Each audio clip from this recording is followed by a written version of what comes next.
good morning, everyone, and thank you for being here today for our Sunday service. And thank you very much for helping out and coming to our Kotai side last Monday, last Monday. And the days are passing by so fast, I cannot keep track now. I'm really happy that my brother David was able to do a sermon for the Kotai side, and I was thinking, how am I going to have him do this? Because every time I ask him, he says no, usually. So, but a few days before I asked him to do the Kotai side speech, it was his birthday, so I hand-baked him a cake. And then it was really delicious, and he said, oh, thank you for that cake. And then the next day, I said, oh, David, I have a favor to ask you.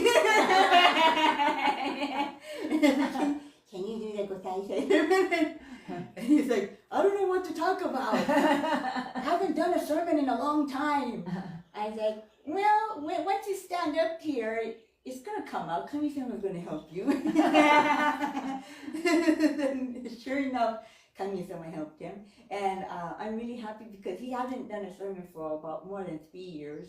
So I thought, I wonder if he still has that connection with Kami-sama. Do you really? I wonder if he has it. And sure enough, he still has it. And I guess it's something that you don't lose. When you have that spiritual foundation built up within you since you were a child, it stays with you. Even if you have that little blank, you haven't had the opportunity to say a sermon. So I was really happy, and it was an enlightening sermon for me. So if you want to listen to it again, it's on our YouTube channel at Konko Wahio. As a Kotai side. But anyways, yesterday was the Hawaii Conference of Religions for Peace, Peace Prayer. And the Llanos, we've been part of the Peace Prayer since its initiation back in 1993. And me too, I was only 11 years old at the time, and I remember the first prayer was held at Diamond Head in the crater. And so my parents, they involved us, since we were kids, to every Konkokyo function there was, every meeting. Whether we understood the activities or the meaning of the service or not, they just took us. Whether we were rowdy and disruptive, they still took us. And I remember my mom, we used to go to the nighttime services at Honolulu Church on the 22nd of every month. And it was at nighttime, I think 7:30, we started. It was a pretty late service. And it ended, we always came back around 10 o'clock, 10:30. But sometimes my mom would be crying on the way home because we were so disruptive and destructive. We just run up and down the stairs of Honolulu Church, run up in the hallway upstairs, you could hear our footsteps, running while the service is going on. And my mom was, I can't deal with you anymore. You guys are driving me crazy. But she still took us the next month. And she continued to do so, and I'm really glad that they did, because that built our spiritual foundation.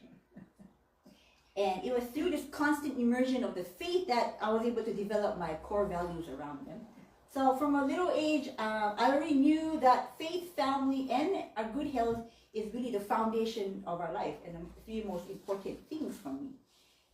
Yesterday's peace prayer, I represented Konkokyo, and there are several other religious faith leaders out there. And the presenter that struck me the most was the Hawaiian spirituality leader by Kumu Glenn Kila. He mentioned that the churches and these peace prayer events should also be filled with children, young people. And he was like, well, why are there only senior citizens here? So although our elderly, they're all important, of course. The elderly are very important in our lives. It is also very important to include the younger generations, the kids, the hiki, and start the conversation of peace at a young age. Very important. He mentioned how people are concerned about homelessness, houselessness, housing insecurity. But he says what's more concerning is people who have soullessness, the people who don't have a soul. And I was like, oh, that's really important. That's pretty scary, actually. People, you could have a house, you could be rich, like financially secure, but without a soul, not kind and not caring about anybody, you don't have a moral compass. And when you lose your soul, you lose your identity and a sense of direction. You lose your moral compass and forget what kindness is all about and compassion. So he said it's important to spread the spirit of aloha, which people of Hawaii, we are really known for. And a simple act of kindness can go a long way, he mentioned. And he said, we are all lucky that we have a church to worship, to go to, a place. And he says, us Hawaiians, we had places to worship, but they're all the big ones are blocked off by barbed wire fences, no trespassing, blocked for public access and restricted entry. And in doing so, the native Hawaiians are not being able to recharge their spirituality, he said, and to renew that mana in their soul. So he's trying to make an effort for the native Hawaiians to get back at the access to these sacred areas around the islands, which I think is so amazing, and truly reconnect with their divine. And for my dad, he's the president of HCRP. He mentioned a really short story. He's probably going to mention this after me, but he mentioned how kindness is really important. So this was like many, many years ago when he was younger. He walked into a 7-Eleven, and I guess a man held the door open for him when he got out or something. And my dad, he's not really a loud speaker, so my dad said he did say thank you, but I guess he was so silent that he couldn't hear, right? So the man was like really mad. He held open the door and he didn't hear my dad say thank you. So he was like, whoa, what the heck? So he was pissed off. On the other hand, my dad, he said this time he held the door open for somebody, for this lady, and she was really happy. And she said thank you with a smile. So he mentioned how a small act of kindness can go a long way. So every day, we can try to challenge ourselves to do consciously think about doing one kind act for somebody out there, whether it's your family members, or your friends, or complete strangers, and see how that can make a difference in your life. I want to mention about, like, even when you are in the airplane, and you happen to be sitting in the window seat and not the aisle seat, and you want to go to the bathroom, but the person is slumped over and he's sleeping, and you want to go to the bathroom really bad, it's like you feel like, oh man, I can't wake this person up. And when you need to go to the bathroom really badly, right? So Joanne Sensei of the San Francisco Church, I really love this teaching that she gave. She said when she is in the aisle seat and she's blocking off somebody, she always tells them in the beginning, like, hey, I'm Joanne. If you ever need to come across me to go to the bathroom or wherever, please feel free to wake me up if I'm sleeping or anything. And just that little mention of like, hey, my name, just a little introduction, that's really a kind act that could go a long way. And it could develop into a nice conversation, and you'll make the person feel at ease to say, okay, I can wake this person up if I need to go to the bathroom, and not feel like, oh, you have to hold it in until the entire flight is over. So those little acts of kindness can go a long way. And this past summer, I went to San Francisco Church to help out with their summer bazaar after the joint conference. And on our way back from Sacramento to San Francisco, Rodney was driving the car, and we passed by a homeless man, and he was trying to beg for money and things. And there was a second grade boy sitting next to me in the car. And he's one of the Shinja-san, the members' children. He's so cute, and his heart is so innocent and pure. He rolls down the window and said, hi, with a bright smile. And then that really brightened up that man's face. And he was so happy. And he said, hi. He waved back at the little boy. And he had some candy in his hand. And I didn't know he was attempting to give some candy to him. But unfortunately, the light turned green and Rodney zoomed away. I wasn't paying attention to that part. And after Rodney zoomed away, he was like, "Aw, I wanted to give him some candy." And that heart of wanting to give, even a little portion of his candy, I think was so caring, and it's the heart of Kami-sama. So that heart of wanting to do something for somebody, not because you're expecting something back, but you're doing it out of genuine kindness, it's really going to come back to you tenfold in a good way. So let's all try that in our daily life. Just try one act of kindness, and then two maybe, and increase that kindness in your daily life. And I think that's going to lead to peace within your own family, peace within their own heart. And if each person can do that, it's gonna result in peace within your community and the world. So, thank you very much for listening.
Thank you for your attendance today.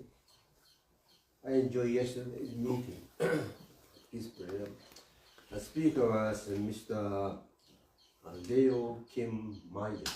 He is a physical therapist at Triple Hospital, and he is a retired surgeon first class.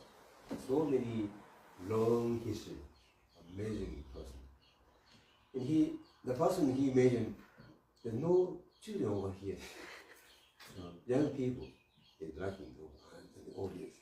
And also, as Edna mentioned, Gwen Kira, Hawaiian spirituality people, a person also mentioned about children. So maybe for next year's program, we may have to include young people for the presence. This is what I had in my mind after the meeting. If we cannot pass that in the spirituality for peace to young people, difficult to maintain their orientation. Actually, about 2 or 3 years ago, I felt this peace prayer would end maybe because of the COVID-19 situation. But somehow people respond. Last time, about 50 people showed up. They really enjoyed. And during the eating session, really keep on talking. It's really amazing scene. So I want to keep enjoying this scene. Anyway, thank you very much. ありがとうございました。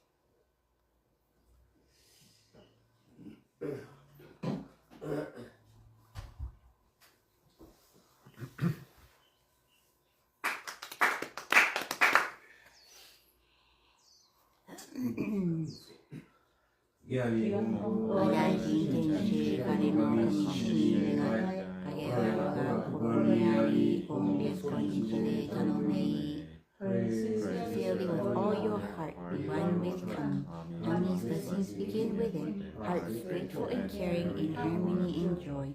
Look to Kami always, now and forever, on this very day pray.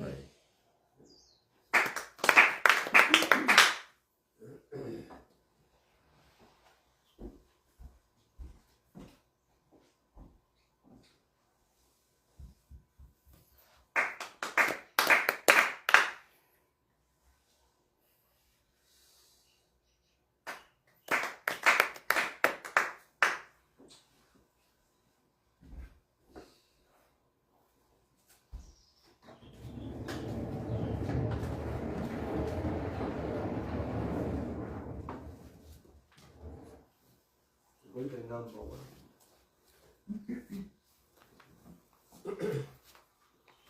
Page 78, number 52. 読みます。52. Kondo-san, as Kami-sama had just said, since New Year's is to celebrate the whole year, it is truly auspicious. Angry people will be told not to be angry because it is New Year's. Live each day with the same happy heart you have on New Year's Day. When the sun sets, think that it's the last day of the year. It will make your life happy every day, and there will be no discord in your family. Live happily as if each day were New Year's Day. 53. Don't waste water. From the time of planting until harvest, each spike of barley needs a liter of water. Therefore, wasting a liter of water is like throwing away a spike of barley. 54. If you borrow money, you have to pay interest. You should borrow interest-free money. 55. There are people who are tempted by low interest and suffer big losses. They borrow money because they are poor. It's good if a lender lends money to really help the borrower. But if the lender sues when the borrower cannot repay, it will cause suffering. This doesn't help, it agonizes. If you lend money, you should give it in the first place. 56. Practice true faith, then you will be given enough strength to overcome your difficulties. 57. People say many things, but if you look with your eyes, you see that heaven is on the very top, and earth is on the very bottom. It is best to pray to the very top than to the very bottom. 58. Practice faith conscientiously. Those who make excuses by saying that they practice faith at home are beginning to lose their faith. 2. Those practicing faith conscientiously should not mock the dreams they have at night. Kami teaches good and bad, even through dreams. 59. This was when Konko-sama gave me a steel case. It was during the winter when there was heavy snow. Kami-sama instructed Konko walk around the mountains once. Today the wall is white, but he still came